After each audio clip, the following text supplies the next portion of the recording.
Doctor Babasaheb Ambedkar यांचा जन्म 14 April 1891 रोजी झाला होता. डॉक्टर बाबासाहेब आंबेडकर यांना भारतीय घटनेचे शिल्पकार म्हणतात. त्यांनी भारताचे संविधान तयार केले होते.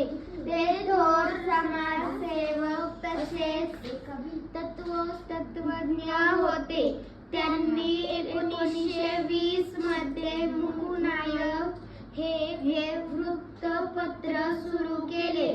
1980 साली त्यांनी भारत सरकारने 1990 साली त्यांना भारत सरकारने भारतरत्न हा पुरस्कार दिला होता. त्यांचा मृत्यू 6 डिसेंबर 1956 साली झाला. डॉक्टर बाबासाहेब